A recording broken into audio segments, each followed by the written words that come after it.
Hello guys and gals, here I am rushing out a video.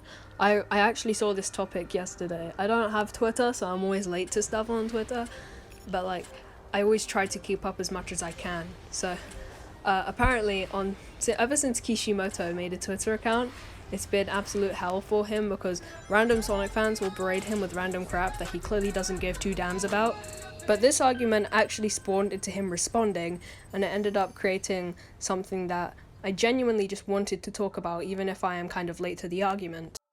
So here's a Sonic fan talking to Kishimoto, talking about Sonic's core look, essentially the model and renders they use. They're saying, in fact, many Sonic fans have come up with new models, all of the characters themselves. Let me give you some examples. Sorry for my poor speaking, but here you can see there's tons of fan art of Sonic, and they're trying to show this to Kishimoto, to essentially see if he can spice things up a bit. Now, I don't think this is very smart because, well, I mean, it's not like Kishimoto can change Sonic's model. I mean, yeah, he designs the games, but I don't know if this is in his realm. He's more of a coder, if anything.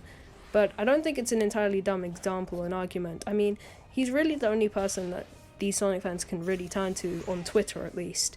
So I guess all this person is trying to do is see if Kishimoto can respond in a unique way, basically talking to him and seeing if, well, what about Sonic's model? It's been the same for so long, I'm sick of the Forces model, which, you know, tons of Sonic fans have as an argument, including me. I'm not really a fan of it.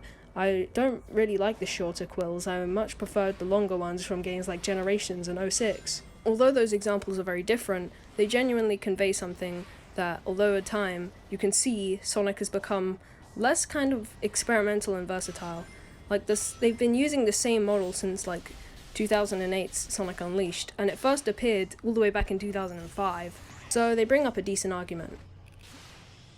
When I see Chassis Bandicoot or Ratchet and Clank, I want Sonic to do it. Essentially what this argument is that Crash has become very expressive. He always has been, really, but in the recent games like Crash 4, it's very clear that Crash is a lot more cartoony and expressive than our lovable blue hedgehog. I'm not really versed on the Ratchet and Clank argument, seeing as I'm not that big a fan of Ratchet and Clank, but I get what they're saying. This argument makes a lot more sense than the first one, because, yeah, I agree, Sonic should be a lot more expressive than he is right now. And comparing him to Crash Bandicoot, or Chassis Bandicoot, makes a lot more sense than just saying outright comparing it to fan art. But yeah, I think Sonic should be more expressive. I agree a lot with this, and I'm guessing that it's clear that Kishimoto does as well. Thank you for your feedback. Also, thank you for translating it into Japanese. Regarding Sonic's model, I also think that there is a problem in adding direction. Your detailed feedback was very helpful. Kishimoto has outlined a lot here, essentially saying that he does think that there is actually an issue regarding Sonic's model. And it's very helpful for him to add a lot of his opinion to us. It's nice to know what he actually thinks about this, seeing as he is the director of Sonic games.